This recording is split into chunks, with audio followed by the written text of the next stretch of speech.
The boardroom on the 47th floor was silent, except for the sharp click of Diana Mercer's heels against Italian marble. 12 executives sat frozen as she dissected their quarterly analysis, her voice cold enough to frost the floor-to-ceiling windows overlooking lower Manhattan. Numbers scrolled across the projection screen. Derivatives positions that should have made sense but didn't, not to anyone willing to look past the surface polish.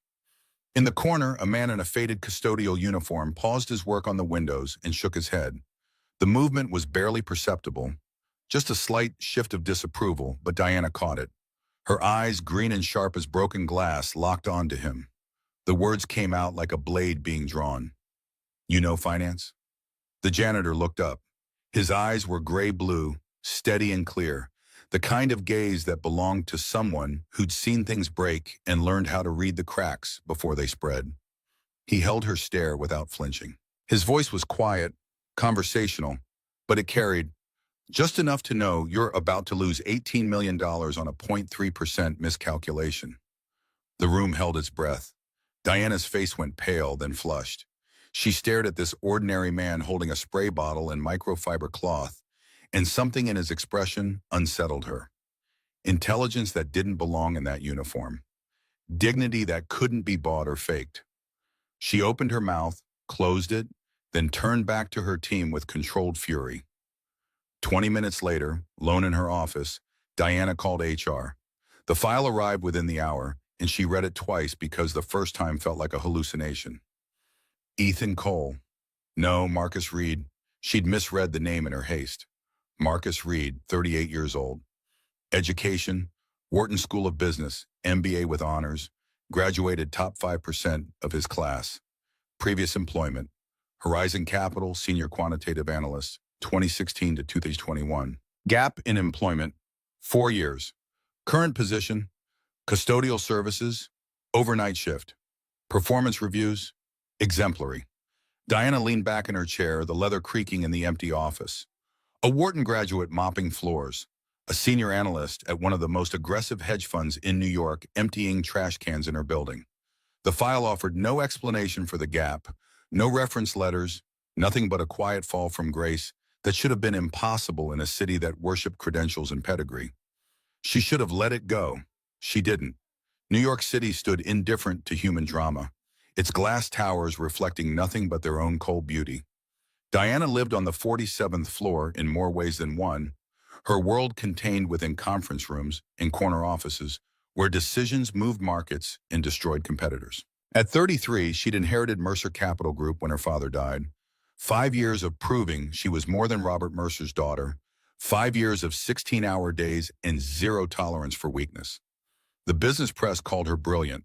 Her employees called her the Ice Queen, though never to her face.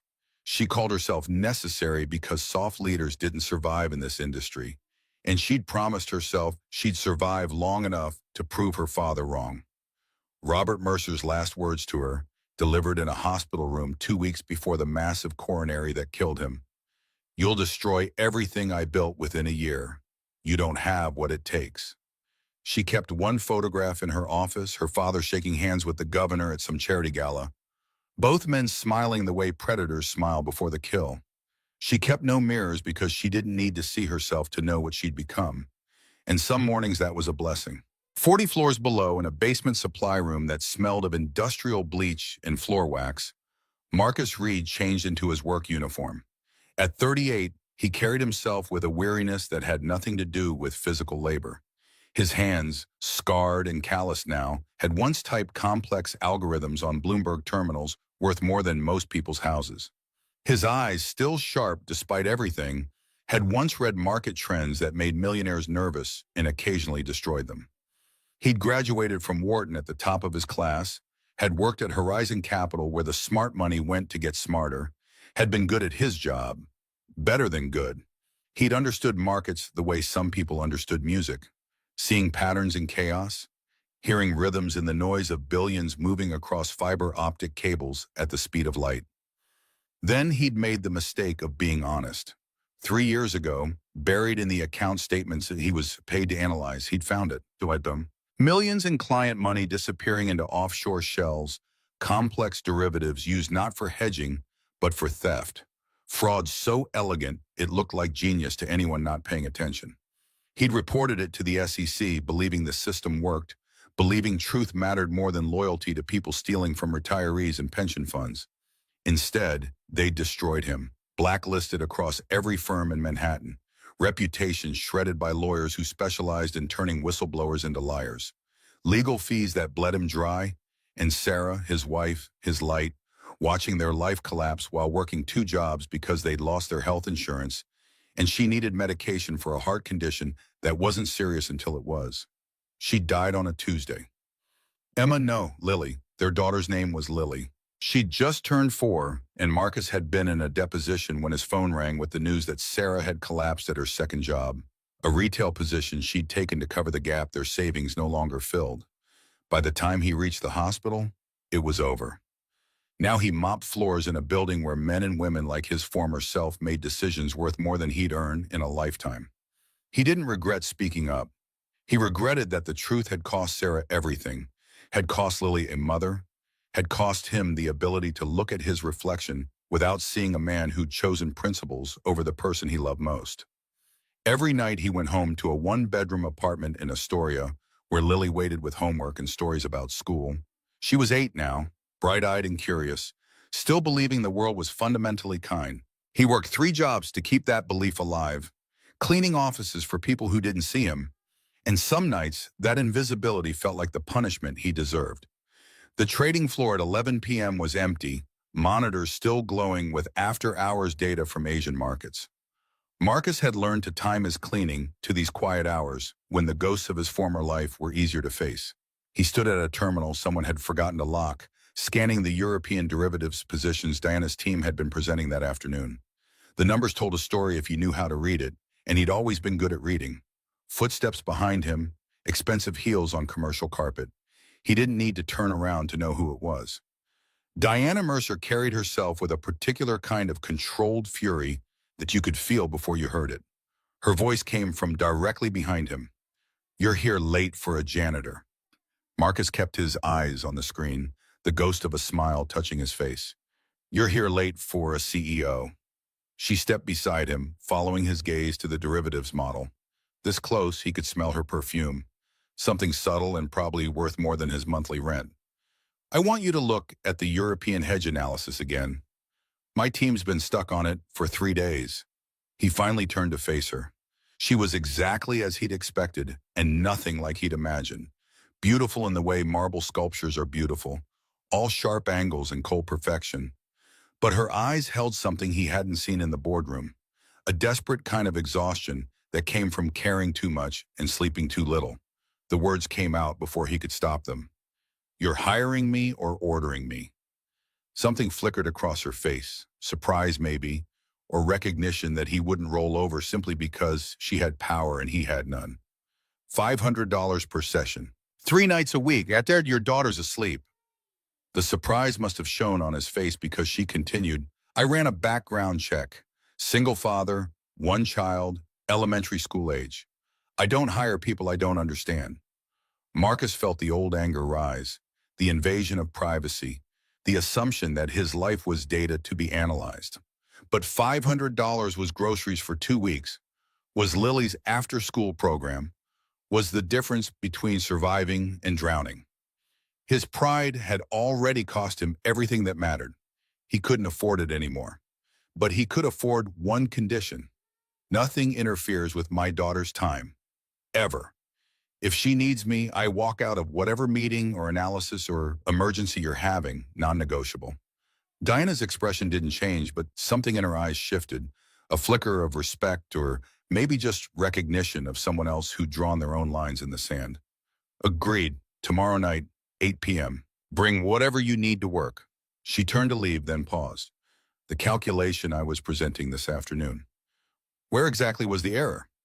Marcus pulled his worn notebook from his back pocket, flipped to a page of equations written in precise, architectural handwriting. "Your volatility coefficients are inverted. You're using historical data in a forward-looking model. In stable markets, it's close enough to work. In the current environment, you're essentially hedging backwards." He tore out the page and held it toward her. Diana took it, her fingers not quite touching his, and studied the equations. Her eyes moved across the numbers with the speed of someone who actually understood what she was reading, and Marcus revised his initial assessment. She wasn't just powerful, she was competent, which in this industry was far more dangerous. When she looked up, the ice in her expression had cracked just slightly. How long would it take your team to see this? They won't. They're looking for complex problems because complex problems make them look smart when they solve them. This is simple, just wrong. Diana folded the paper with careful precision and slipped it into her jacket pocket. 8 p.m. tomorrow. Don't be late. After she left, Marcus stood alone on the empty trading floor, surrounded by screens showing the pulse of markets that never slept, and wondered what he'd just agreed to. Working for Robert Mercer's daughter.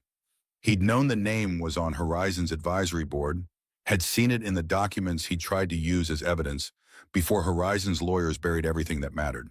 He'd taken this job deliberately, wanting to understand the people who'd destroyed him, wanting to see if proximity to their world would make any of it make sense. It hadn't, but now he was being pulled back in, and the smart thing would be to refuse, to stay invisible, to keep his head down and his daughter safe. $500 a night said he couldn't afford to be smart. Diana Mercer's morning routine was a military operation executed in silence. 5:30 a.m. wake-up, 45 minutes of high-intensity cycling in the building's private gym, shower, black suit, office by 6:45. No breakfast because eating alone felt too much like admission of loneliness. No phone calls because she had no one to call who wasn't paid to answer. Nina Vasquez, her assistant, arrived at 7 with espresso and the morning's crisis list. Nina had worked for Diana for 3 years and had learned not to expect pleasantries. Good morning felt like wasted syllables when there was work to be done. Diana took the coffee without looking up from her screen. The board's asking about Q3 projections? Nina's voice was carefully neutral. Blackwood called twice yesterday. He wants a meeting. David Blackwood, board chairman, 55 years old, a man who'd made his fortune in the kind of deals that looked brilliant on paper and criminal under scrutiny. He'd been her father's choice for the position, which meant Diana had spent 5 years waiting for him to make a move against her. Tell him I'll have numbers by end of week. After Nina left, Diana stood at her window overlooking the financial district, watching the sun paint the glass towers in shades of gold that would burn off by noon. Somewhere below, regular people were starting regular days, worried about regular problems like traffic and coffee and whether their kids had remembered their homework. She'd stopped being regular a long time ago, and most days she didn't miss it. But some mornings, standing in an empty office at 7 a.m. with nothing but numbers and enemies for company, she wondered what it cost to be necessary.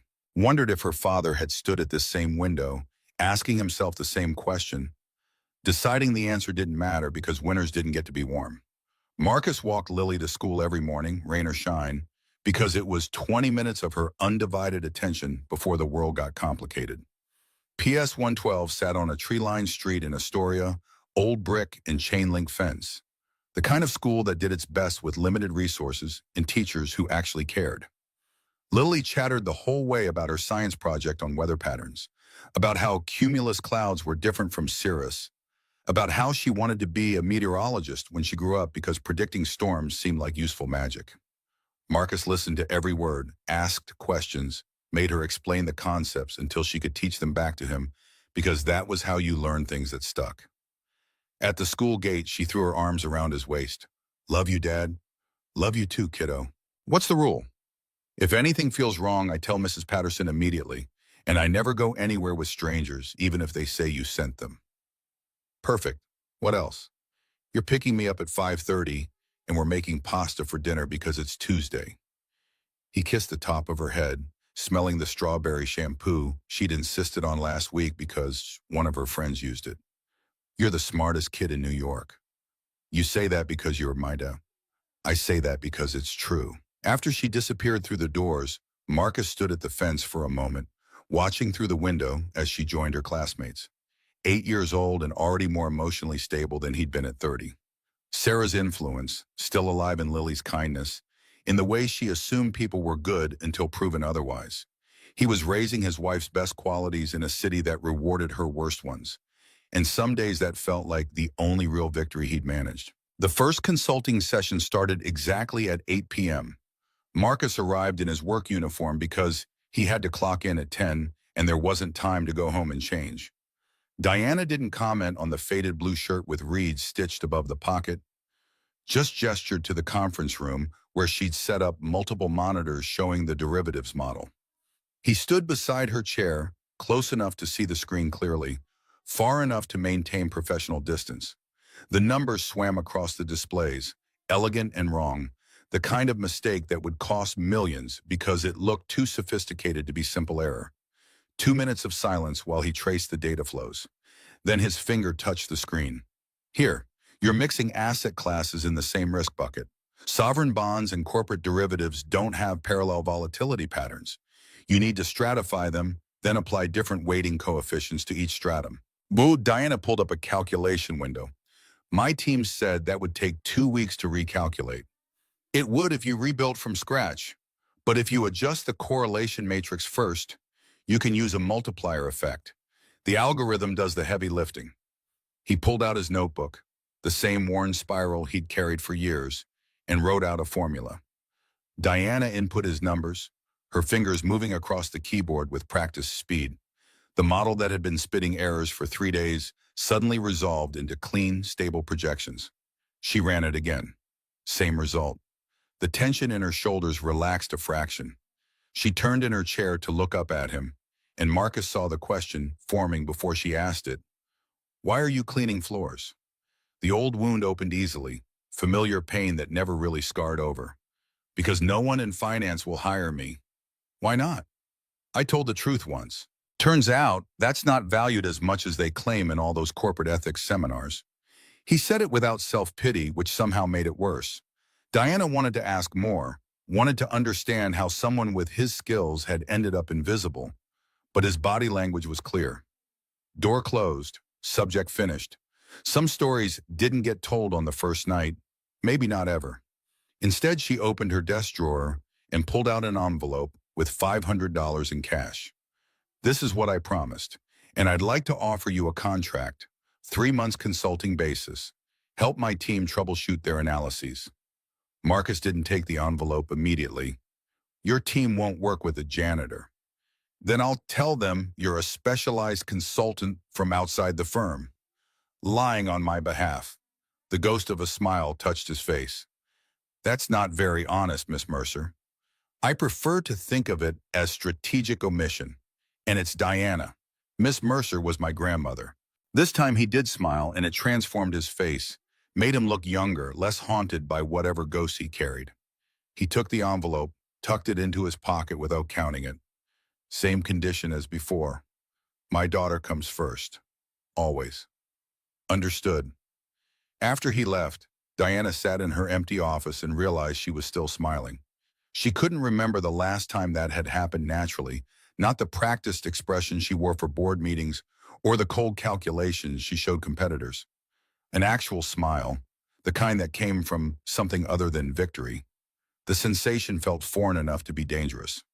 The whispers started within 48 hours. The CEO was bringing the janitor to meetings. At first, her senior team was merely confused. Mark Stevens, head of quantitative analysis, had built his reputation on being the smartest person in most rooms, and watching a custodian correct his work felt like professional assassination. By the third session, confusion had curdled into resentment. Marcus sat at the far end of the conference table, speaking only when asked, never volunteering opinions or pushing himself forward. But whenever he did speak, the room went quiet, and that silence was starting to feel like judgment. The breaking point came during a presentation on acquisition targets. The team proposed buying Tech Vista, a struggling software company with undervalued assets and strong intellectual property portfolio. The numbers looked solid, the analysis thorough, the opportunity clear. Diana was about to approve when she noticed Marcus frowning at his notebook. She should have ignored it. She didn't. Something wrong? Every head turned towards him. Marcus hesitated, clearly weighing whether speaking up was worth the cost. Finally, the IP portfolio they're valuing at $80 million. Half those patents expire within 18 months. After that, this company has no competitive moat. Mark pulled up the documentation, his face going pale as he scrolled through filing dates and expiration schedules. The silence stretched thin and sharp. When he finally spoke, his voice was tight with controlled fury. "He's right, we missed it." The acquisition was canceled. The meeting ended in brittle tension, team members filing out without meeting each other's eyes. Marcus helped Diana gather the documents, his movements careful and economical. Someone who'd learned to take up minimal space. His voice was quiet. "I'm making enemies for you. You're saving me from expensive mistakes." In corporate politics, that's the same thing. Diana looked at him across the conference table. This man who'd once commanded rooms like this and now entered them apologetically.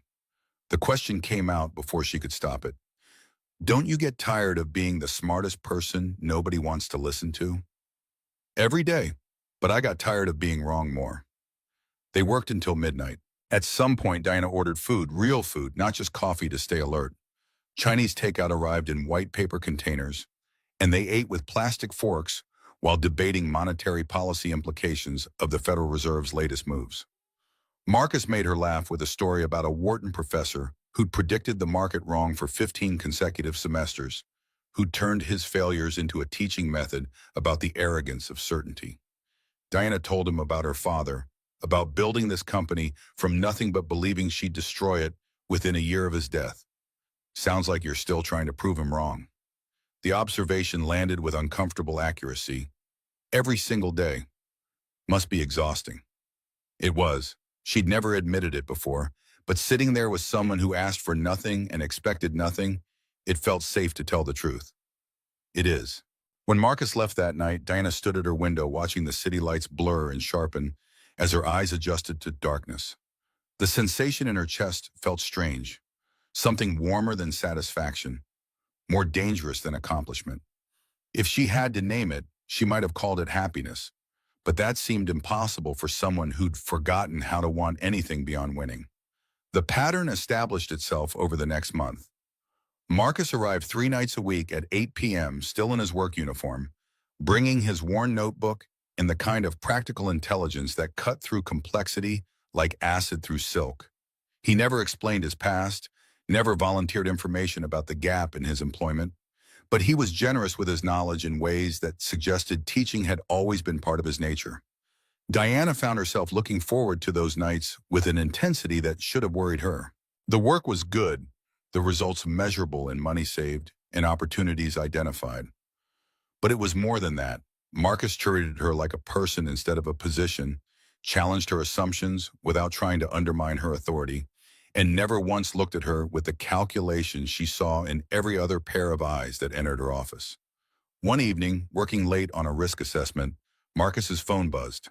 He glanced at the screen and his entire body tensed, the kind of instant alertness that came from practiced fear.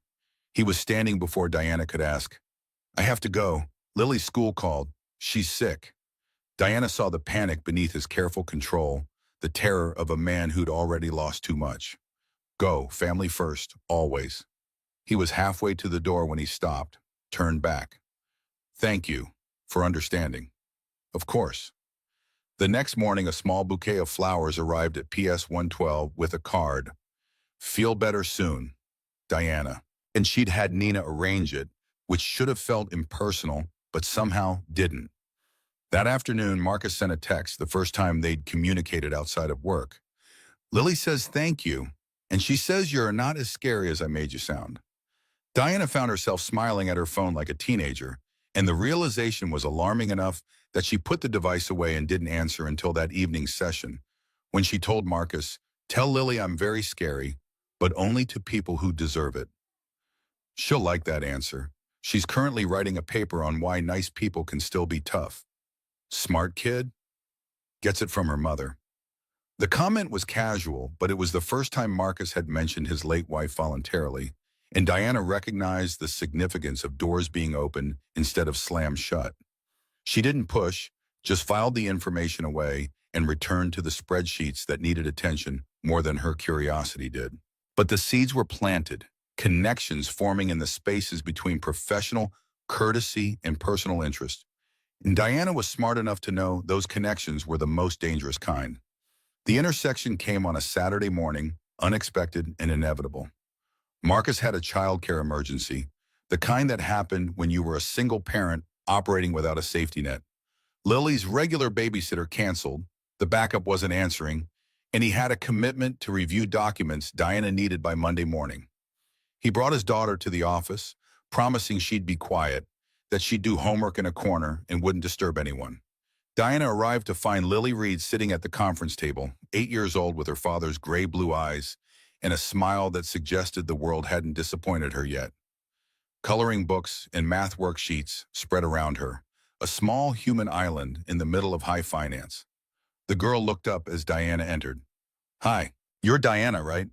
"That's right, and you're Lily. Dad says you're really smart and kind of scary, but you seem nice." Marcus, reviewing documents on his laptop, didn't look up. "Lily, what did we say about repeating Dad's opinions? That they're not facts, just perspectives based on limited information." Diana felt laughter bubble up, genuine and unexpected. "Your daughter sounds like a tiny philosopher. She's been reading too many books about critical thinking. It's made her insufferable." Lily threw a crayon at her father with the accuracy of long practice. "You love that I'm insufferable." Fair point. Diana found herself sitting down, pulled into the orbit of their easy affection. She helped Lily with a math problem about fractions, explained compound interest in terms simple enough for an 8-year-old to grasp, watched the girl's eyes light up with understanding. Marcus worked nearby, occasionally glancing up to make sure his daughter wasn't being too much trouble, and Diana realized this was what normal families look like. The casual intimacy of people who'd built something together instead of just existing in parallel. After an hour, Lily fell asleep on the conference room couch, exhausted from a week of school and the quiet comfort of being near her father. Diana and Marcus worked in silence, the only sound the soft rhythm of the child's breathing and the occasional rustle of documents. Marcus's voice was quiet when he finally spoke. "Thank you for letting her be here. She's wonderful. You're doing something right. Most days I'm just trying not to do everything wrong." He paused, then added, "Her mother would have been better at this. Sarah knew how to make life feel like adventure instead of survival." It was the most he'd said about his wife, and Diana understood she was being trusted with something precious. "Lily seems pretty adventurous to me. Happy, loved. Those are the important things. You sound like you know something about it." Diana surprised herself by answering honestly, "I know what it's like to grow up with a parent who valued success over happiness. My father measured love in quarterly results and considered warmth a weakness. Lily won't have that problem." "No," Marcus agreed, "she won't." They worked another hour before Lily woke, yawning and disoriented. Marcus packed up their things, but at the door, Lily turned back. "Can I come again sometime? This is better than staying home alone." "You stay home alone?" Diana's voice was sharper than she intended. "Only when Dad has to work all 3 jobs and the sitter cancels. I'm very responsible." Marcus's face carried the shame of every parent forced to make impossible choices. "I check on her every 2 hours. She knows all the emergency procedures. It's not ideal, but—" Diana cut him off. "Bring her here. When you need to. Better she's here with you than home alone." "I can't ask you to—" "You're not asking. I'm telling you. This office is empty most weekends anyway. Might as well have someone in it who appreciates the view." After they left, Diana stood at her window and watched them cross the plaza below, Marcus's hand on his daughter's shoulder, Lily chattering about something that made her father smile. The ache in Diana's chest was unfamiliar, something like longing mixed with recognition of what she'd sacrificed to build her empire of glass and steel. She'd chosen power over connection so many times it had become reflex. But watching Marcus with Lily, seeing the richness of their small life, she wondered if winning had made her poor in ways that mattered more than the balance sheet she'd been taught to worship. The question was dangerous enough that she pushed it away and returned to work, because work at least gave clear answers and measurable results, unlike the messy uncertainty of wanting things that couldn't be quantified or controlled. The late-night sessions continued, 3 times a week becoming 4, then 5. The work was genuine, the problems real, but somewhere in the 3rd month, the conversation started drifting past professional courtesy into something more personal. Diana told Marcus about the pressure of being Robert Mercer's daughter, of walking into rooms full of men who'd known her father and watching them calculate whether she'd inherited his genius or just his name. Marcus told her about Wharton, about believing in meritocracy and discovering too late that loyalty mattered more than competence, that the system wasn't designed to protect people who expose its flaws. He didn't talk about his wife yet, not directly, but Diana could see the shape of his grief in the way he checked his phone obsessively around 8:30 every night, making sure Lily had gone to bed safely, that she hadn't needed him while he was choosing work over presents. One Tuesday in late spring, working through projections for Q2, Diana asked the question she'd been avoiding. Why did you really leave finance? Marcus set down his pen with careful precision. I didn't leave, I was erased. That's not an answer. It's the only one I have right now. Diana pushed.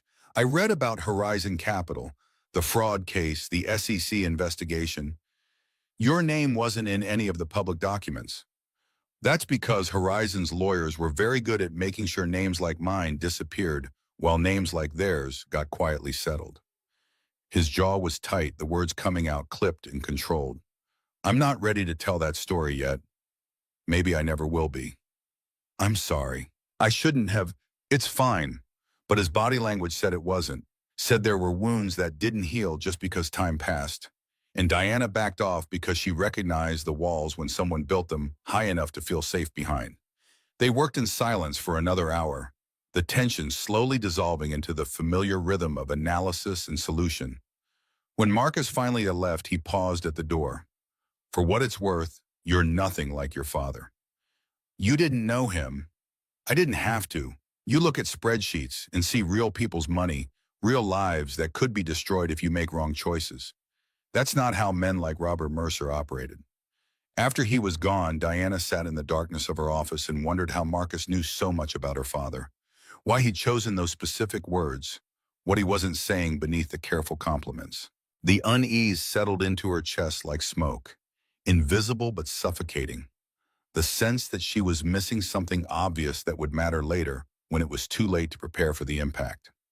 The revelation came on a Thursday evening, buried in documents Diana had requested for a presentation on corporate governance. She was building a case study on fraud prevention, using Horizon Capital as the cautionary tale every business school would recognize. The advisory board membership was listed in the appendix, names and dates of service, dry facts that should have been meaningless. Robert Mercer, advisory board member, 2018 to 2020.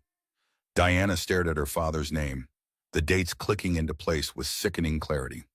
Marcus had worked at Horizon from 2016 to 2021, had discovered fraud and reported it, had been destroyed by the company's legal machine.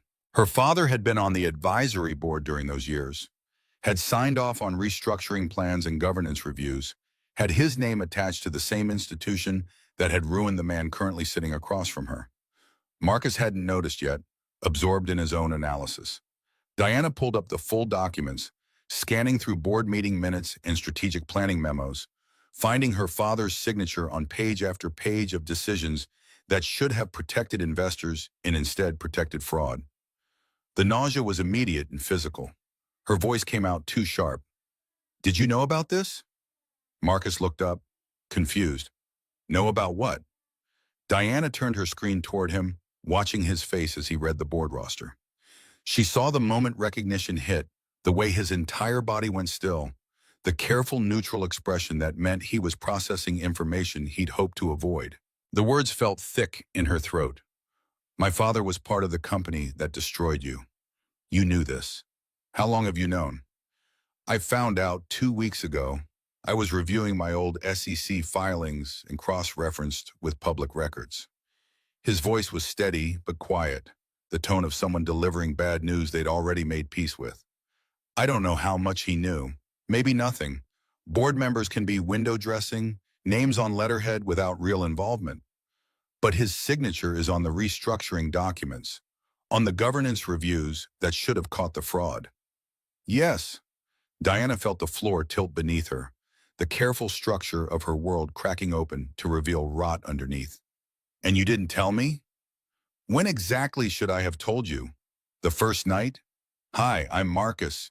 Your dead father maybe destroyed my life. Mind if I fix your derivatives model? His control slipped just enough to show anger beneath. I didn't want to lose this, whatever this is becoming. This. The word hung between them, heavy with implications neither had been willing to name. You're working for the daughter of a man who might have known about the fraud that killed your career, that killed your wife. She saw him flinch at the last part. Watch the careful walls he'd built start crumbling. Your father wasn't the architect. He was one name on a list, and he resigned 6 months before everything went public. Maybe he found out and tried to get out clean. Maybe it was just coincidence. I genuinely don't know.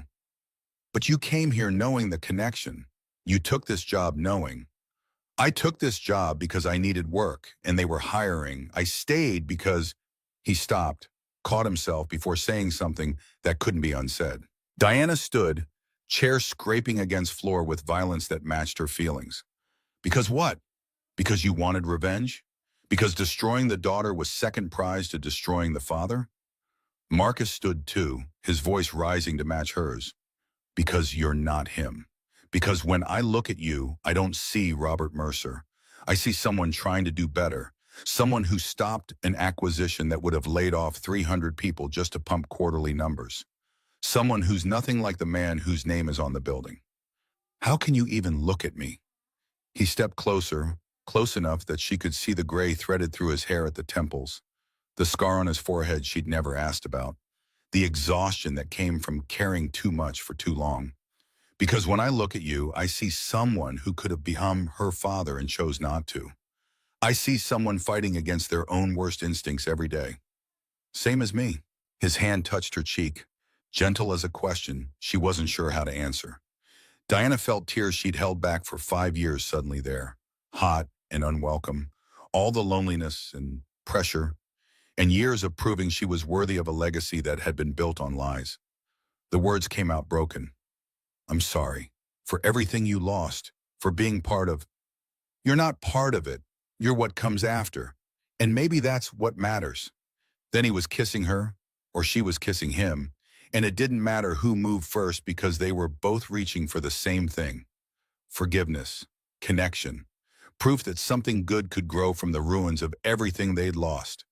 His hands were in her hair, hers clutching his shirt, and the kiss tasted like desperation and hope mixed together in proportions she couldn't measure.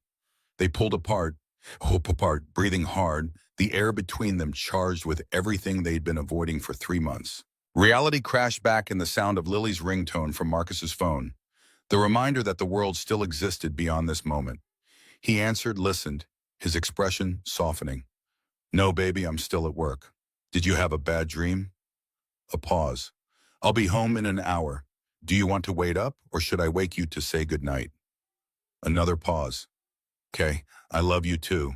Go back to sleep. After he hung up, the silence felt different, weighted with decisions neither of them knew how to make. Diana stepped back, putting professional distance between them. This is complicated. Everything worth having usually is. My board would crucify me if they knew. You're technically my employee. The optics alone, I know. And I'm the guy who got destroyed by powerful people before. Getting involved with someone who has power over my employment is probably the stupidest thing I could do. Diana met his eyes. So what do we do? Marcus considered, then gave her the truth she'd come to expect from him. I don't know, but I know I don't regret this, and I think you don't either. She didn't. That was the problem. She should have been calculating risk, measuring exposure, protecting herself from liability. Instead, she was standing in her office at midnight, lipstick smudged and heart racing, feeling alive for the first time in years. The smart thing would be to end it now, clean and professional, before anyone got hurt worse than they already were. But Diana had spent her whole life doing the smart thing, being the necessary thing, choosing power over happiness. So many times it had become her default setting. Maybe just once she could choose something else. Same conditions as before, she said finally. Your daughter comes first, always. And we're careful, discreet. I can't afford a scandal right now. Neither can I. And yes, Lily comes first. That's not negotiable. Then we figure this out as we go. Marcus nodded, picked up his notebook, started gathering his things. At the door, he turned back. Your father's involvement with Horizon. Whatever he knew or didn't know, that's his legacy to deal with, not yours. You're building something different. After he left, Diana pulled up her father's files again, reading through the documents with new eyes, looking for signs of what Robert Mercer had known and when. The emails were careful, legally vetted, nothing that would stand as proof in court. But between the lines, she could see him asking questions, pushing for transparency, getting answers that must have made him uncomfortable enough to resign. He'd known something. Maybe not everything, but enough. And he'd chosen to protect himself instead of the people being robbed. Had walked away quietly while men like Marcus tried to stop the bleeding and got destroyed for it. Diana closed the files and stared at her reflection in the darkened window. She looked like her father, had his eyes and his build and his ability to make hard decisions. But Marcus was right. She wasn't him. She'd inherited his empire but refused his ethics, had learned from his mistakes even if she hadn't known the full extent of them until tonight. The question was whether that would be enough when everything started falling apart, because in her experience, things always fell apart eventually. The only variable was how much you lost in the collapse. The morning after carried the weight of decisions made in darkness that looked different in daylight.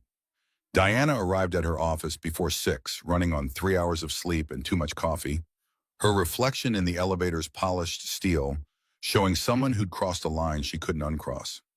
Nina appeared with the usual espresso, took one look at her boss, and had the wisdom to ask no questions. Marcus texted at 7, "Can we talk tonight, after Lily's asleep?" Diana stared at the message, thumb hovering over the keyboard, aware that every response was a choice that would lead somewhere she couldn't predict. Finally, Wayne, 8 p.m., my place this time. The risk of that invitation wasn't lost on her. Her penthouse in Tribeca was private in ways the office wasn't, intimate in ways that made everything more dangerous. But they needed to talk without the weight of Mercer Capital pressing down on every word. Needed to figure out what they were doing before it destroyed them both. Marcus showed up exactly on time, still in work clothes because he'd clocked in at the building and left early, trading his shift for this conversation. He stood in her doorway looking uncertain in ways he never did with spreadsheets, and Diana realized they were both terrified of whatever came next. She poured whiskey neither of them wanted, sat on opposite ends of her leather couch, the distance between them feeling both necessary and absurd after last night. His voice broke the silence first. "I need to know what this is, what we're doing."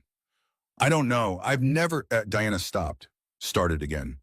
"I don't do this. Relationships, complications.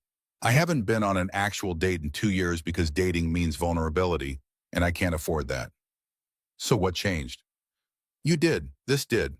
She gestured between them, unable to articulate the shift that had happened without her permission. "I spent 5 years building walls so high nobody could touch me. You walked in wearing a janitor's uniform and knocked them down with compound interest formulas." Marcus's laugh was quiet, almost sad. "That's the saddest seduction story I've ever heard.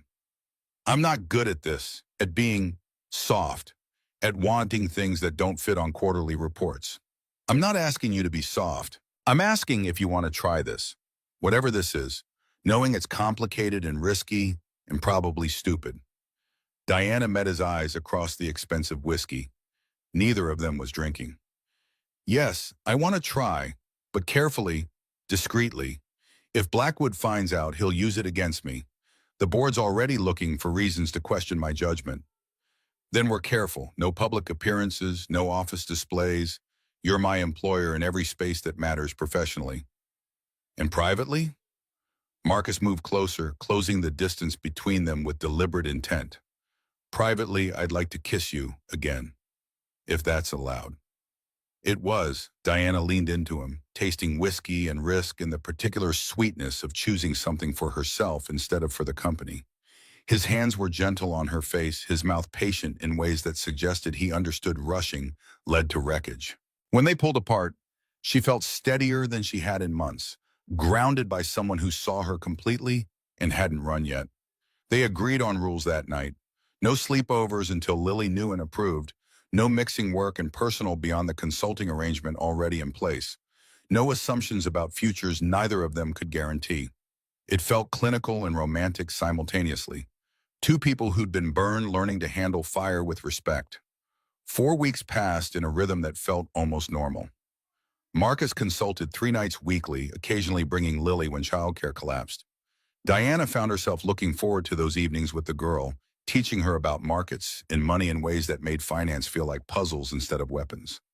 The work was productive, the company stabilizing, and for the first time in years, Diana came home to her empty penthouse feeling less alone. Then the news broke. The Financial Times ran the story on a Wednesday morning, above the fold where everyone would see it. Mercer Capital founder's role in Horizon scandal revealed. Robert Mercer's advisory position detailed with precision speculation about what he'd known, analysis of his resignation timing that made it look suspicious instead of honorable. The journalist had found documents Diana hadn't known existed, emails between her father and Horizon's CEO that danced around transparency without quite achieving it. Diana's phone exploded before she finished the article. Blackwood called twice, board members texted, shareholders demanded explanations. By noon, Mercer Capital's stock had dropped 8%, and by 2 p.m., she was sitting in an emergency session with her legal team trying to contain damage that felt uncontainable. Marcus texted once, "I'm so sorry. This isn't your fault."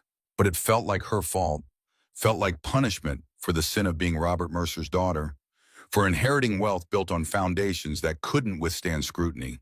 She didn't answer because she didn't know what to say, didn't know how to explain that shame had a weight that crushed regardless of whether you'd earned it. The board meeting was scheduled for 2 weeks later, proper notice given, protocol followed even as everyone knew this was an execution dressed as procedure. David Blackwood called it himself, his voice on the phone, carrying satisfaction he didn't bother hiding. The board needs to discuss the implications of your father's involvement for the company's reputation and your continued leadership. Diana understood threats when they were wrapped in corporate courtesy. Of course, I'll prepare a full briefing on separation of past governance from current operations. You do that. She had 14 days to build a defense against accusations she couldn't fully refute. Her father had been involved with Horizon. He had signed documents and attended meetings and lent his reputation to an institution running fraud complex enough to fool regulators. Whether he'd known the extent didn't matter to the court of public opinion, and public opinion moved markets more efficiently than any algorithm. Marcus showed up at her office the night the meeting was scheduled, his face carrying news he didn't want to deliver. He laid his phone on her desk, screen showing a gossip site she'd never heard of, paparazzi photo grainy but unmistakable. Diana and Marcus at a playground in Queens, Lily on the swings between them, all three smiling like a family that had earned their happiness. The headline made her stomach drop. Mercer CEO's secret romance with Janitor, conflict of interest, or desperate alliance. The article was worse. It detailed Marcus's history at Horizon, his whistleblower status, his current employment cleaning offices in the building where Diana made millions. It suggested manipulation in both directions, either Diana using Marcus for information or Marcus using Diana for revenge against the family that had destroyed him. Every sentence was carefully worded to avoid libel while implying the worst possible motives. Diana's voice came out hollow. How did they find us? Someone was following us. Someone who wanted this exact photo at this exact moment. Marcus's jaw was tight with controlled fury. This is Blackwood. Has to be. Timing's too perfect, right before the board meeting. He's trying to destroy both of us. He's succeeding. The next 48 hours were brutal. Anonymous board sources leaked to financial press, suggesting Marcus was using Diana, that she'd been compromised by an affair with someone who had every reason to hate her father's legacy. Mercer Capital's stock continued falling, shareholders calling for accountability, competitors circling like sharks who'd smelled blood in the water. Marcus came to her office after midnight on the third day, determination in his expression mixed with something that looked like grief. "I'm out. I'm done." Diana looked up from the damage control strategies she'd been drafting. "What?" "This, us, the consulting arrangement. I'm quitting, effective immediately." "You can't." "I can and I am. I'm toxic to you. Everything I touch turns to—" He stopped himself, the word hanging unspoken but understood. "Claire died because I made the right choice at the wrong time. I won't watch you get destroyed because you tried to help me." Diana stood, the exhaustion of 72 hours without sleep making her movements sharp and unsteady. You don't get to make that decision alone. This isn't just your choice. You're about to lose your company because you're sleeping with the help. That's a sentence that ends careers, Diana. Yours specifically. I'm about to lose my company because David Blackwood is using my father's mistakes in our relationship as weapons. That's different. How? How is that different? Her voice rose to match his. Because I'm not my father. Because I'm not hiding or running or protecting myself at other people's expense. If they want to fight, I'll give them exactly that. Marcus moved closer, his presence filling the space between them with urgency. They'll destroy you. Blackwood has the board, has the media narrative, has every advantage. Then we go down swinging. I spent my whole life proving I wasn't weak. I'm not starting now. The silence stretched between them, heavy with implications. Finally, Marcus's expression shifted from resignation to something harder, more calculated. If we're fighting, we fight smart. Blackwood pushed this board vote too fast, 2 weeks after the article dropped. He wants you gone before something comes out. What's something? I don't know, but people who rush usually have reasons worth discovering. They worked through the night, Dinah calling in James Chen, her CFO, and the only board member she fully trusted. Chen arrived at 2 a.m. with coffee and the kind of loyalty that couldn't be bought. Having worked with Diana long enough to see how she'd transformed her father's aggressive tactics into something resembling actual ethics. The three of them spread Horizon Capital documents across the conference table, looking for patterns in the chaos. Diana traced board membership rosters, while Marcus cross-referenced with SEC filings, and Chen pulled financial statements that should have been public but weren't. Somewhere around 4 a.m., Chen found it. Blackwood wasn't just on Horizon's board. He joined in March 2020, 2 months after your father resigned. Marcus leaned over to verify the dates. Robert Mercer served through January 2020. Blackwood came on right after, and he stayed through the entire scandal, through the SEC investigation, through the client lawsuits. He was there when it all burned down. Diana felt pieces clicking into place with sickening clarity. My father found out something and got out. Blackwood stepped in to manage the cleanup, or the cover-up. We need more than speculation. Chen was already pulling up archived board minutes, corporate filings, anything that would show what Blackwood's actual role had been. Marcus picked up his phone, scrolling through contacts. I know someone, former Horizon employee who didn't burn me when everyone else did. If anyone knows what Blackwood was really doing there, it's him. The call happened at dawn, Marcus's voice low and careful as he explained what they needed. Diana watched him work, seeing the ghost of who he'd been before Horizon destroyed him, the analyst who'd been good enough to scare people with power. When he hung up, his expression carried grim satisfaction. Blackwood wasn't just on the board, he was the consultant who designed the offshore shell structure. The whole fraud architecture was his creation. Then why did everyone assume my father was the architect? Because Blackwood made sure Robert's name was on the early documents. He used your father as a decoy, someone prestigious enough that when things went south, investigators would focus on him instead of the person actually running the scheme. Diana's hands shook as she reached for coffee gone cold hours ago. My father was framed. Blackwood used him, and when Dad figured it out, he confronted Blackwood. That's what the emails were about, the ones asking for transparency. He knew something was wrong but couldn't prove it, so he resigned and tried to distance himself. 2 weeks later, he died of a massive heart attack. The words hung in the air, implications too dark to speak directly. Chen's voice was careful. You're not suggesting... I'm not suggesting anything. I'm observing that the timing is convenient. Robert threatens Blackwood in February 2020, resigns to avoid being implicated. March 20, he's dead. Blackwood takes his board seat. By the time the SEC investigation really heats up in 2021, the man who could have exposed him is safely buried.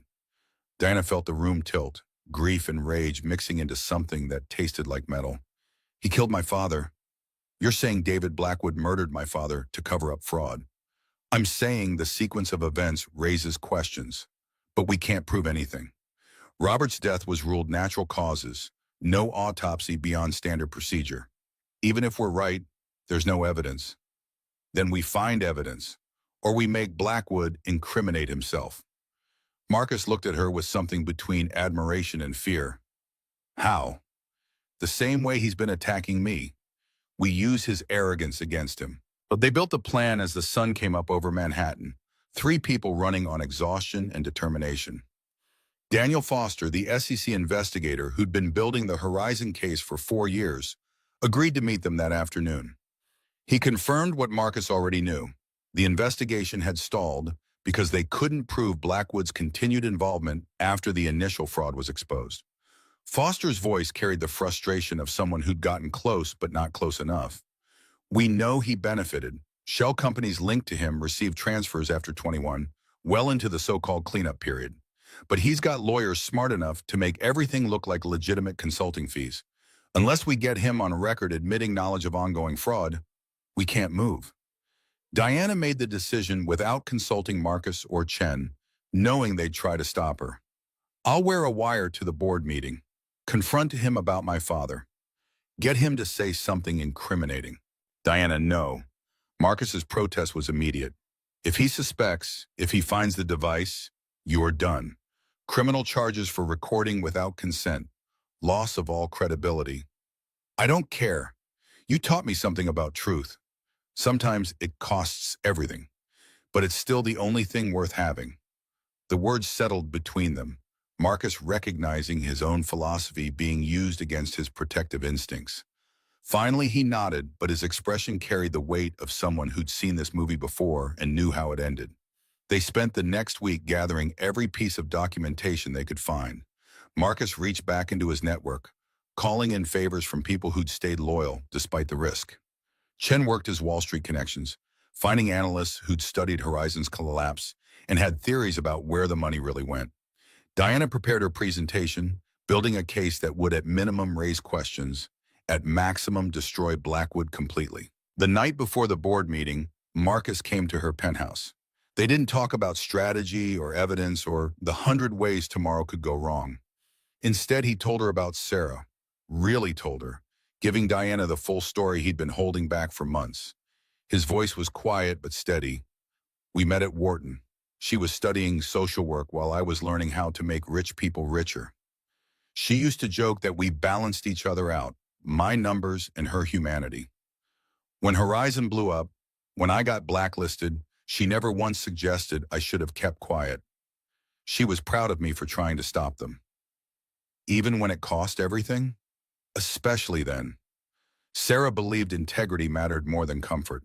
She got 2 jobs to keep us afloat, worked herself into exhaustion, while I fought lawyers who made more in an hour than we made in a month. Her heart condition wasn't serious, just something to monitor. But monitoring requires health insurance, and we'd lost ours. The medication was expensive, the checkups expensive, everything expensive, when you're poor in a city designed for wealth. Diana reached for his hand, the only comfort she could offer for pain that couldn't be fixed. You don't have to. I want you to understand, the night she died, I was in a deposition. Horizon's lawyers grilling me about my motives, suggesting I was mentally unstable, financially desperate, willing to lie for a settlement. My phone rang and I ignored it because they'd trained me not to break for anything. When I finally checked, there were 14 missed calls from the hospital. By the time I got there, she'd been gone for 2 hours. Marcus. Lily was at a neighbor's house, 4 years old, waiting for her mom to come home, and I had to explain that mom wasn't coming back, that daddy's choice to tell the truth had killed her.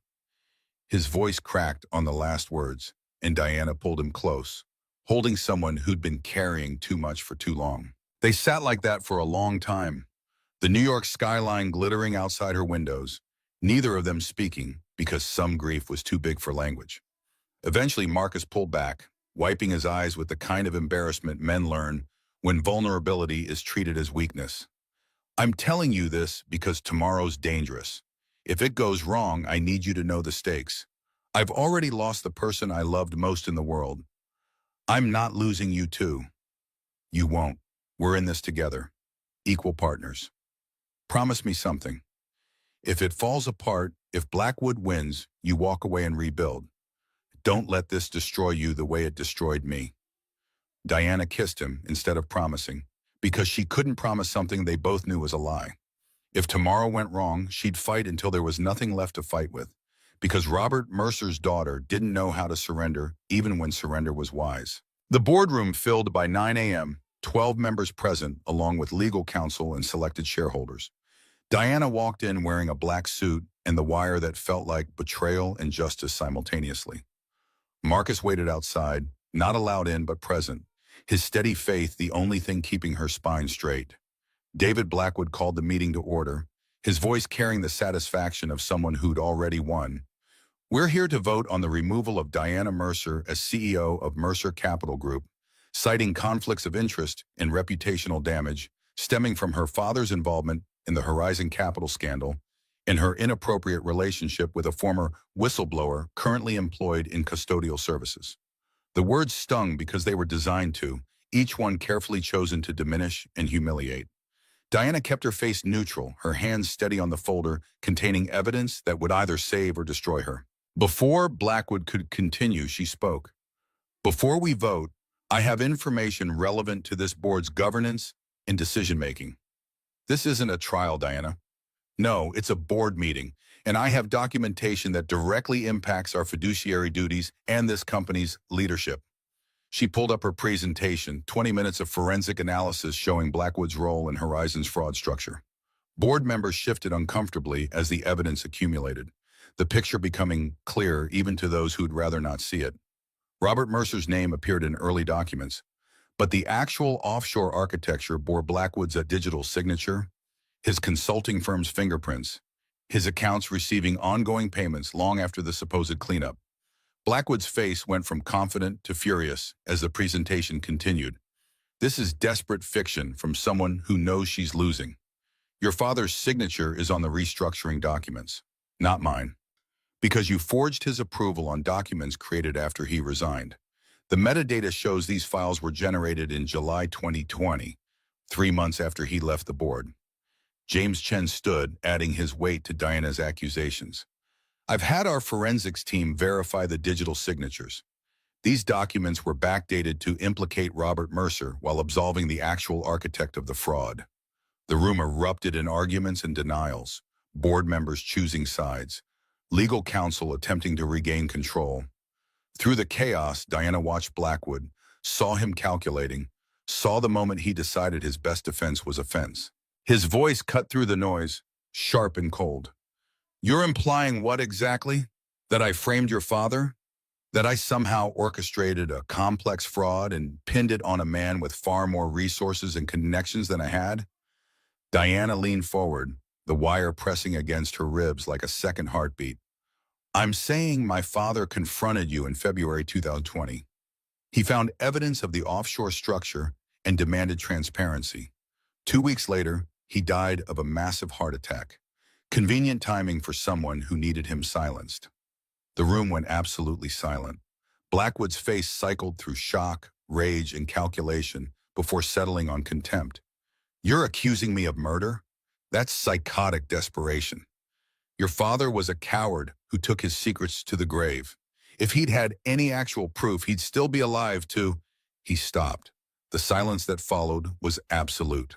Diana saw the moment Blackwood realized what he'd said, how it sounded, the implication that couldn't be unsaid. If Robert had proof, he'd still be alive. The conditional statement that assumed Blackwood knew what Robert had possessed, knew he was a threat, knew his continued existence was a problem. The doors opened. Daniel Foster walked in with 2 federal agents, badges visible, the kind of presence that changed everything. David Blackwood, we have a warrant for your arrest on charges of securities fraud, obstruction of justice, and wire fraud. Blackwood lunged to his feet. This is absurd. I haven't. We have 4 years of evidence, Mr. Blackwood, including recordings from this meeting where you just implied knowledge of Robert Mercer's proof and suggested his death was convenient. You might want to stop talking now. As they led Blackwood out in handcuffs, he turned back to Diana with hatred sharp enough to cut. You've destroyed this company, everything your father built. Diana's voice was steady, loud enough for every board member to hear. No, I'm saving it from the people like you. After the doors closed, the remaining board members sat in stunned silence. Patricia Reeves, a member who'd been neutral until now, spoke first. Diana just exposed the man who actually committed the fraud we've been blaming her father for.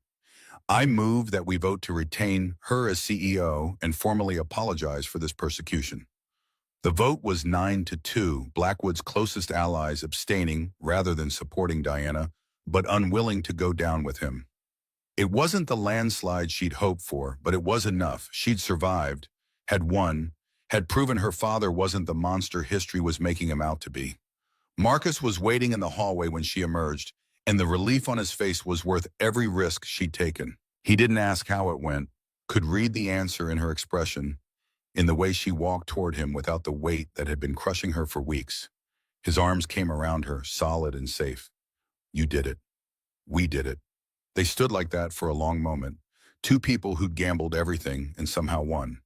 But as they walked toward the elevator, Marcus's phone buzzed with an email notification.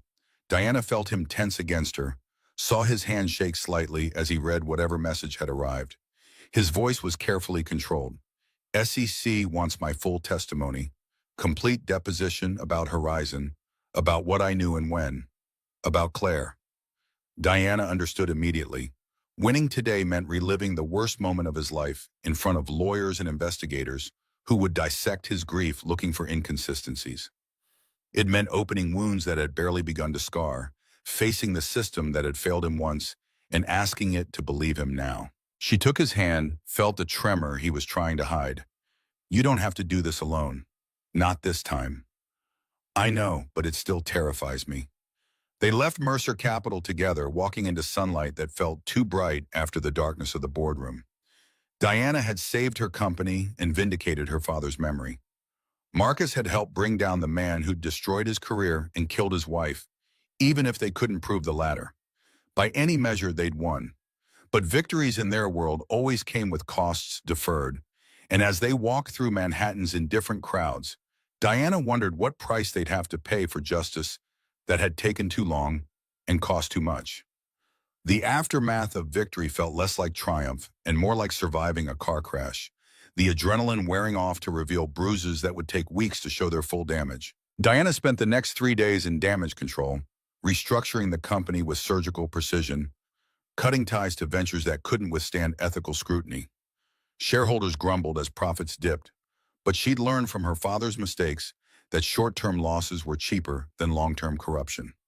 Marcus's SEC testimony was scheduled for the following Monday, and Diana watched him withdraw into himself as the date approached.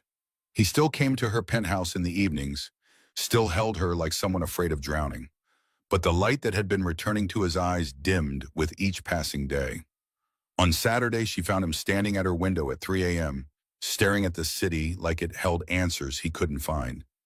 Her voice was soft in the darkness. You don't have to go through with this. Yes, I do. Foster needs my testimony to lock the case. Without it, Blackwood's lawyers will tear apart the circumstantial evidence and he'll walk on a technicality. But the cost! Marcus turned to face her, his expression carrying a weariness that went bone deep. The cost is already paid. Claire's already dead. Lily already grew up without her mother. All I can do now is make sure it meant something. The deposition lasted 7 hours. Diana waited outside the federal building, ignoring calls from the office, watching the minutes crawl past with the particular torture of helplessness. When Marcus finally emerged, his face was gray, his hands shaking so badly he could barely hold his phone. She drove him home in silence because some pain was too big for comfort, and he sat in the passenger seat staring at nothing while tears ran down his face unchecked. At his apartment, Lily ran to greet them with the innocent enthusiasm of 8-year-olds who hadn't learned yet that the world broke people. Marcus caught her up in his arms, buried his face in her hair, and Diana saw his shoulders shake with sobs he'd been holding back for 7 hours of clinical questioning about the worst day of his life. She left them alone, walking home through Queens as the sun set, understanding that some spaces belonged only to father and daughter, that her presence in Marcus's life didn't give her access to every corner of his grief. But the walk felt longer than it should have, and by the time she reached her building, the fear had settled in her chest like a stone. They'd won the battle, but the war was eating Marcus alive, and she didn't know how to help someone who was drowning in trauma dressed as justice. For 3 days, Marcus didn't answer her calls. Nina reported that he'd requested a leave of absence from his custodial position, citing family emergency. Diana respected his space while fighting the urge to show up at his door, knowing he needed time to process what testifying had cost him, but terrified he'd decide the cost included her. On the fourth day, Lily called from Marcus's phone, her small voice carrying worry that children shouldn't have to feel. "Diana, Dad won't get out of bed. He just sleeps, and I don't know what to do." Diana was in Queens within 20 minutes using the spare key Marcus had given her for emergencies. She found him in his bedroom, curtains drawn against afternoon sun, the kind of depression that looked like giving up because fighting had finally broken something essential. Lily sat on the edge of his bed, her hand on his shoulder, trying to wake someone who'd already disappeared into a darkness she couldn't follow. Diana sent Lily to the living room with homework and sat where the girl had been, her hand replacing smaller fingers on Marcus's shoulder. "I'm here. You're not alone in this." His voice came out rough from disuse. "I thought I was past it. Thought I'd dealt with losing her."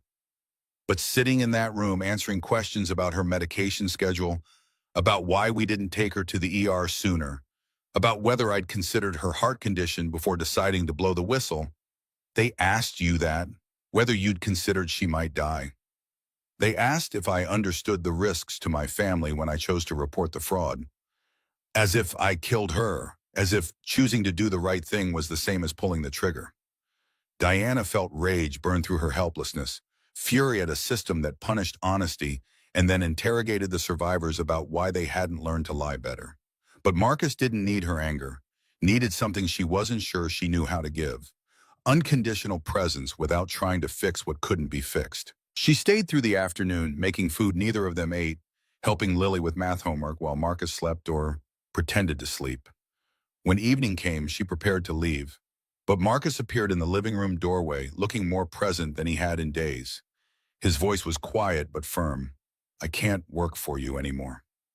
Diana felt the words hit like a physical blow. "Because of us? Or because you need to move on?" "Both. Being your employee while we're together creates exactly the kind of conflict Blackwood used against you. And I need to prove to myself that I'm more than the guy who got destroyed. I need to stand on my own again, not as your consultant or your charity case." "You were never a charity case." "I know, but I need to believe it myself. I need Lily to see her father as someone who's survived and rebuilt, not someone who's permanently broken." Diana understood even as it hurt, recognized the necessity of his choice, even as it felt like abandonment. "So what does this mean for us?" "It means I need to figure out who I am without your company or your salary or your protection. It means I love you, but I can't let that be the only thing holding me together." The words sat between them, honest and brutal and necessary.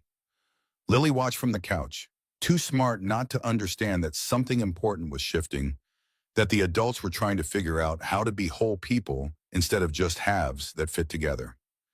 Diana's throat was tight when she finally spoke.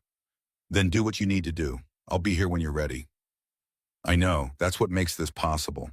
Marcus registered as an independent financial advisor the following week, taking on clients nobody else wanted: immigrants trying to understand American banking, single parents learning to budget on poverty wages, former inmates attempting to rebuild credit destroyed by incarceration. He worked from the tiny second bedroom of his apartment, charging fees people could actually afford, discovering that helping those with nothing felt more meaningful than managing millions for those who already had everything. He also started teaching evening classes at Queens Community College, financial literacy for adults who'd never learned the difference between APR and compound interest, who thought investment was a luxury for people born with advantages they'd never have. His students were janitors and dishwashers and home health aides, people working 60-hour weeks for survival wages, and teaching them how to spot predatory loans felt like fighting the same war that had destroyed him, just with different weapons. Diana saw him twice over the next month, brief coffee meetings where they updated each other on work and life with the careful politeness of people afraid to push too hard. He looked better, more solid somehow, carrying himself with the dignity of someone who'd rebuilt confidence through action instead of inheritance. She was proud of him, and terrified they were growing into people who didn't fit together anymore. That choosing himself meant choosing away from her. Mercer Capital stabilized through Diana's restructuring, ethical pivots attracting new investors even as old ones fled. She established the Robert Mercer Redemption Fund with a portion of company profits, dedicated to supporting whistleblowers and teaching financial literacy to those the system was designed to exploit. The first scholarship went to Lily Reed, a college fund that would mature when she turned 18, and when Diana told Marcus about it, his pride nearly broke under the weight of accepting help.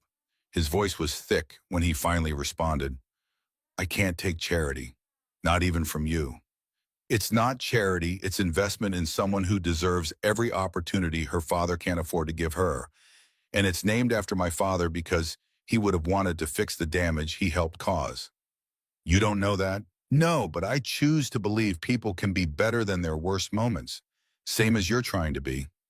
Marcus accepted because refusing meant hurting Lily more than it protected his pride, and fatherhood had taught him that some sacrifices mattered more than ego.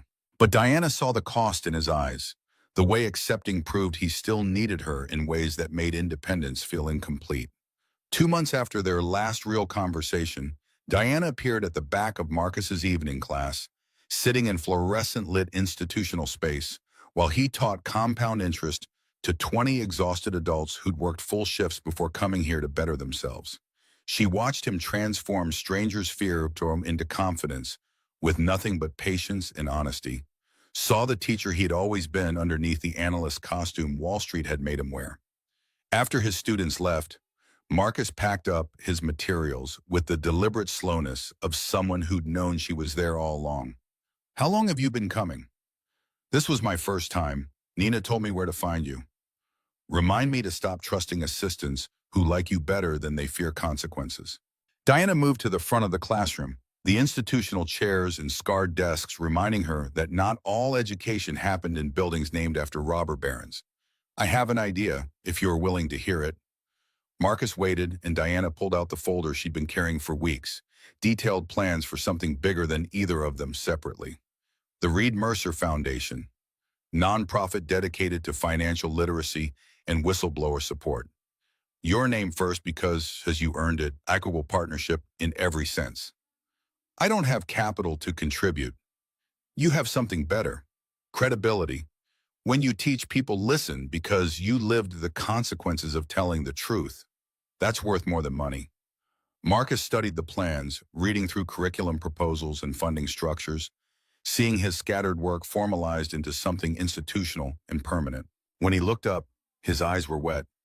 "Why are you doing this?" "Because my father's money came from a corrupt system. I want to use it to dismantle that system, or at least give people tools to fight it. And I can't do that alone. I need someone who knows what it costs to challenge power. Someone who won't let the foundation become another weapon for people like Blackwood." "What if we fail? What if I let you down again?" Diana closed the distance between them, her hand finding his. "Then we fail honestly and try again. I'm tired of succeeding alone, Marcus. I'm tired of building empires that make me rich and miserable. I want to build something that matters, with someone who reminds me why it matters." The kiss was different from their first, less desperate, more rooted in choice than circumstance. They'd both had time to become themselves again, and coming back together felt like decision instead of destiny, which made it real in ways that passion alone could never achieve. Building the foundation took 3 months of paperwork and planning, finding space in a renovated building in Brooklyn that had been a warehouse before developers turned it into the kind of practical luxury that served communities instead of displacing them. Lily helped design the logo, 2 hands clasped in partnership, and her 8-year-old artistic vision was better than anything Diana's marketing team had proposed. The launch event was intentionally small, no press beyond local community papers, just the people who would actually use the foundation's services. Marcus taught the first class himself, 15 students, including 3 former Horizon victims, who'd found the foundation through targeted outreach to those who'd lost everything in the collapse. Diana watched from the doorway as Marcus welcomed them with the kind of humility that only came from shared suffering. "I'm not going to promise that learning finance will make you rich, but I can promise it will make you harder to exploit. Knowledge is power, not the power to control others, but the power to control your own future. One student raised her hand, an older woman whose eyes carried the particular exhaustion of surviving repeated betrayals. But the system is rigged. Banks lie, companies lie, even the teachers lie sometimes. What good is understanding when everyone's cheating? Marcus's smile was sad but genuine. You're right, they do. But when you understand how it works, you can spot the lies before they cost you everything. You can protect yourself, and maybe eventually you can change it. The class ran 2 hours. Marcus patient with every question, never making anyone feel stupid for not knowing things the system had deliberately kept complicated. After the students left, one man stayed behind, weathered and careful, the kind of person who'd learned to expect disappointment. His voice shook when he spoke. Mr. Reed, I lost $400,000 in the Horizon collapse. My retirement fund, my daughter's college savings, everything I'd saved for 40 years of factory work. Marcus went still, the kind of freeze that came from bracing for blame that had become familiar as breathing. Diana stepped forward, ready to intervene, but the man continued. I wanted to thank you. The words didn't make sense. Marcus's face showed confusion mixed with something that looked like pain. Thank me? For trying to stop them. For sacrificing your career. Your wife. I spent years angry, hating everyone involved. Then I read about what you did, how they destroyed you for reporting the fraud. Someone fought for people like me. That matters. Marcus couldn't speak. The vindication he'd waited 4 years to receive finally arriving in a community college classroom from a stranger who'd lost everything. The tears came without permission, and Diana watched something break open in him. Grief and validation mixing into catharsis that should have come years ago. The man left quietly, understanding some gratitude was too heavy for conversation. Diana went to Marcus, found him sitting in a student desk built for someone half his size, crying with the abandon of someone who'd finally received permission to stop carrying guilt that wasn't his to bear. Her arms came around him from behind. You okay? His voice was broken, but somehow whole. I spent 3 years thinking Sarah died for nothing. That speaking up was pointless, that the system crushed me and nothing changed. And now you know it mattered, that her sacrifice meant something. How do I live with that? Knowing she'd be proud, but also knowing she's not here to see it?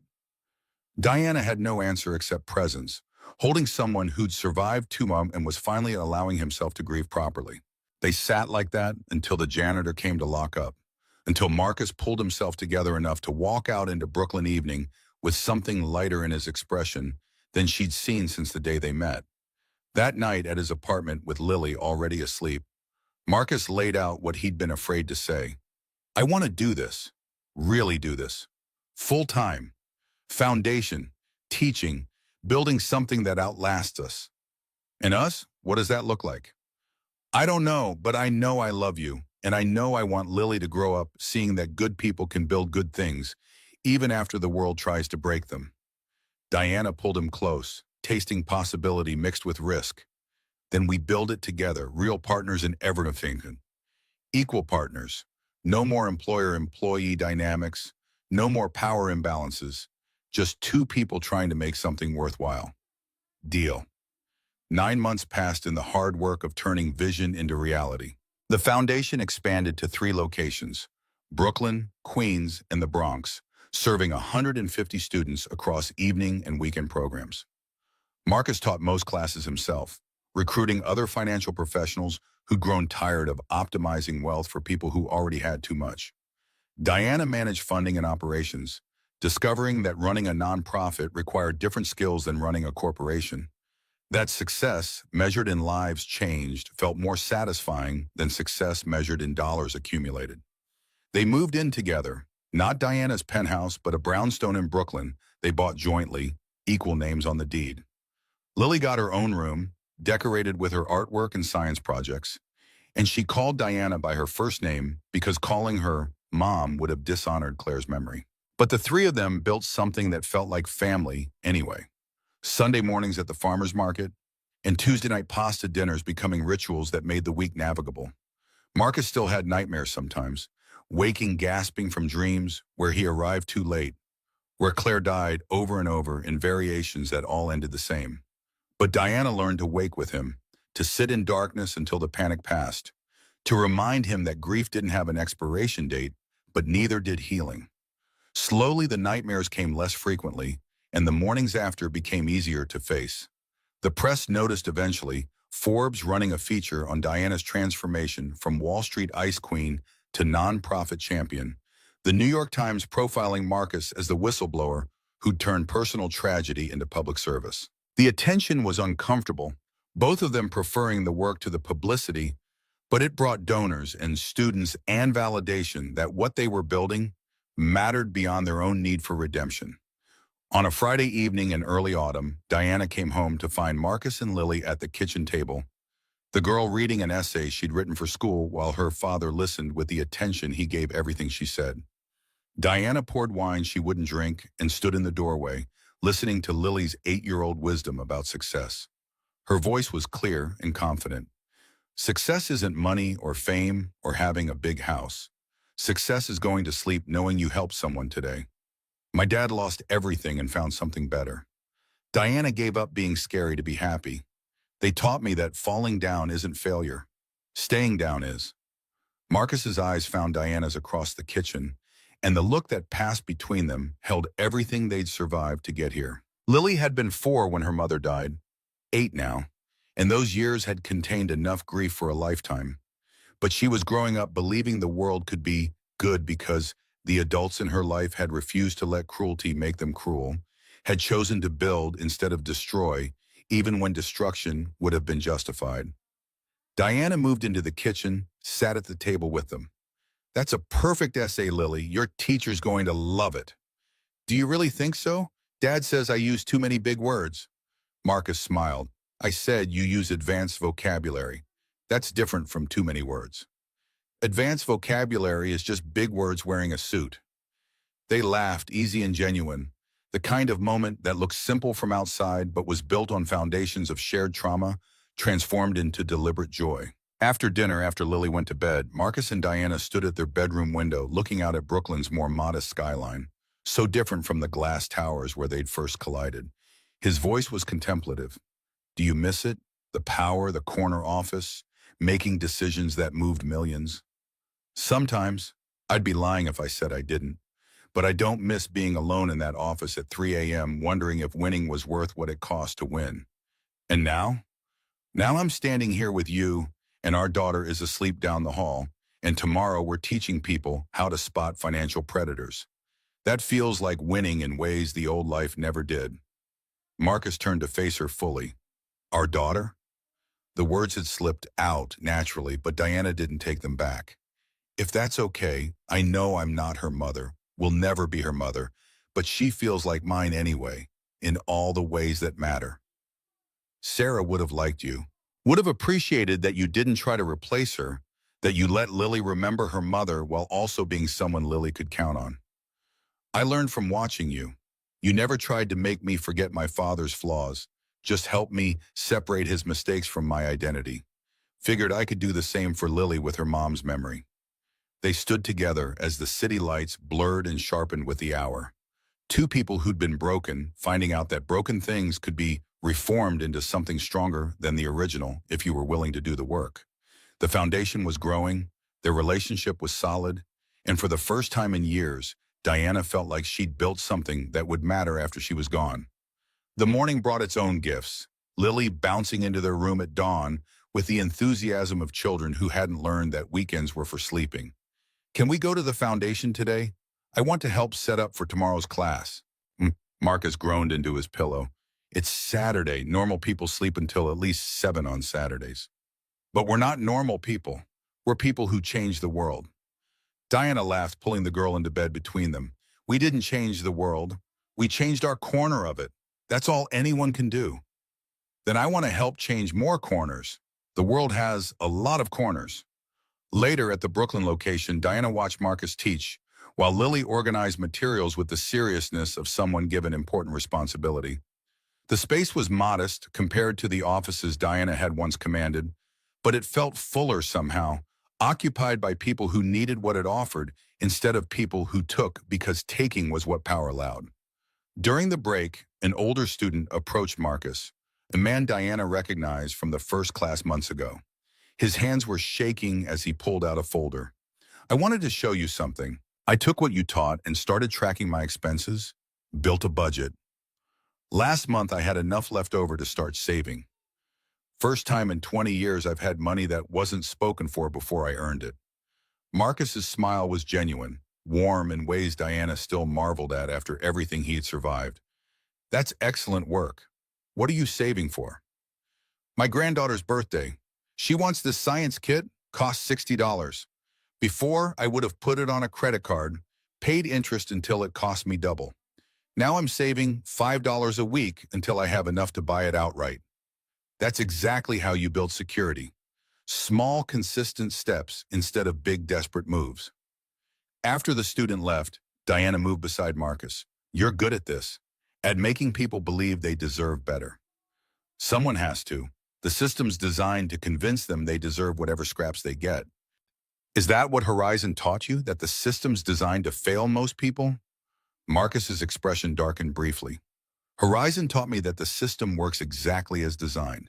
It's just designed to benefit people like your father while grinding up people like that man who's saving $5 a week for his granddaughter. The fraud wasn't a bug. It was the feature working perfectly.